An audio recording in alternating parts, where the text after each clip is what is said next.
By the time I finish reading this sentence, over 141,000 people have already watched porn. You see, every single second, there's 28,258 people actively watching porn online. And every day, there's 68 million search queries related to porn, which by the way, makes up for over 25% of the internet's traffic. And every day, there's also 2.5 billion emails sent or received containing porn.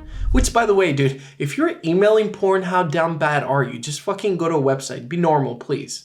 It's no surprise that over 40 million Americans visit porn sites regularly, and 200,000 of those people are classified as porn addicts. You can see this on Pornhub's releasing their stats for 2019, and that year alone, they got 42 billion visits, which is about 115 million people a day, 6.83 million videos uploaded, over $3,000 being spent on porn every single second. And in total, there's over 169 years worth of content to watch. You'd literally die before watching just the new videos uploaded that year. Now that's a lot of wanking, but I mean, who cares, right? I mean, everybody jerks off. Everybody watches porn. Is it really that bad to flick the bean every now and then? Obviously, you're a filthy sinner that's gonna go to hell, but that's besides the point.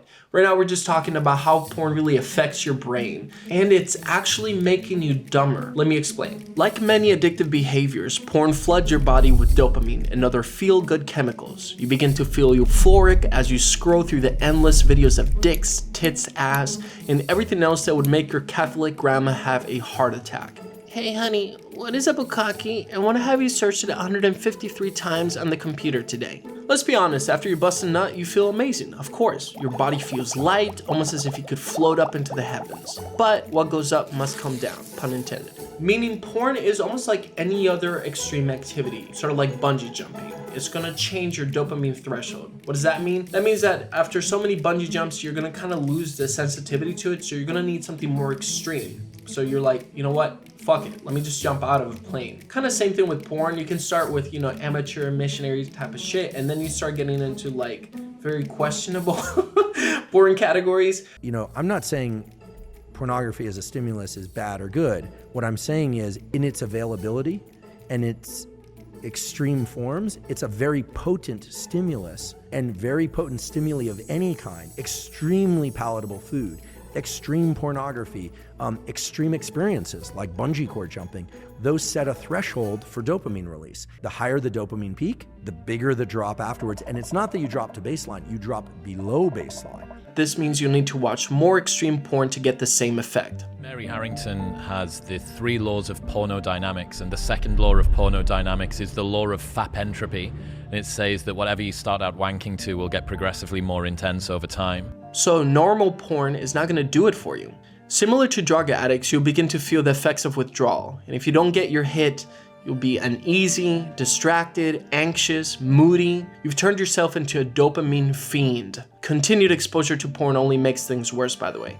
For example, you need to eat, so every time you do, your brain makes dopamine because you're giving it what it needs. Same thing with sex. You get dopamine for producing your future offspring. So by watching porn, you're tricking your brain into thinking you're having sex with a bunch of people. So here comes another wave of dopamine. Not to mention, you have an infinite amount of videos to choose from. So every time you click on a new video, that's basically a new person you're having sex with. So you get another rush of dopamine. It's new, exciting. You'll end up wanting more and more and more.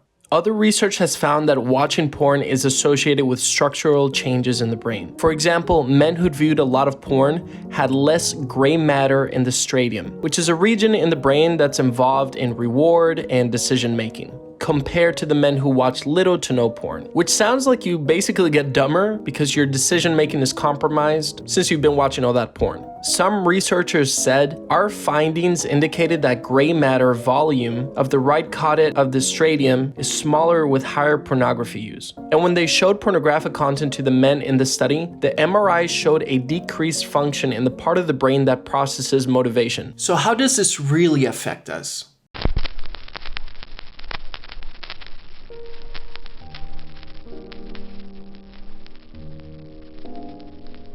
Our society has sexualized everything, from food to children. We've abandoned modesty and moderation. And not to sound like a Puritan, but I do think there is a danger to consuming an excessive amount of porn. Not just porn, but anything really. I mean, too much food makes you fat and sick. Too much technology makes you an unsympathetic, screen-bound moron. Too much porn rewires your brain to become a horny zombie that objectifies people so much so that you can't even have a normal conversation without having a flashing image of them naked. The truth is that you won't stop watching porn. You'll sink back into those bad habits because the pain of life is too great, and watching strangers having sex online makes you feel a little less alone. All you ever wished for was to be seen. You're tired of being invisible. You feel as if life is passing you by and the person you became today is someone you don't even like. When will you stop running? When will you stop hiding behind a screen? Are you afraid of looking inside yourself? What is it that you'll find there? Look at us, a generation desperate for meaningful relationships and human connection, but handicapped by our own desires. Well, we finally got everything on the menu, which ironically is what's making us miserable. Because happiness is in the pursuit, isn't it? Once you have abundance at your fingertips, is there a reason to keep going?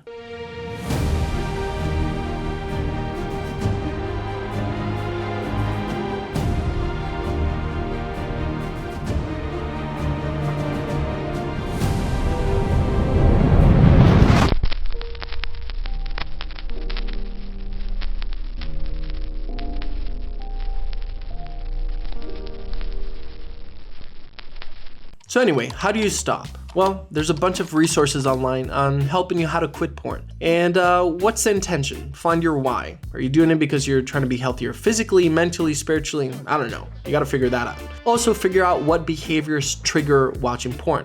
Let's say you're scrolling through Instagram and you're following a whole bunch of Instagram models and then you start getting horny. Or is it dating apps? You see somebody looking good and then you're like, fuck it, let me get the lotion and hop on the hub. Is it seeing a thick ass plant in the living room and you're like, you know what? I'm gonna get to work on this thick ass cacti. The pain is worth it. Anyway, a bunch of resources and videos linked below to help you with that. But I want to bring up the main reason why you should quit, and it's because you look ugly while you do it. I know you don't see yourself, but if somebody could film you, just imagine how embarrassing that would be. You're in your bathroom and someone's filming you and you're like, fuck. Oh my god, I would kill myself if that footage leaked out, to be honest. And that's it for this week's video, you filthy sinners. See you next week. Love you like a headache.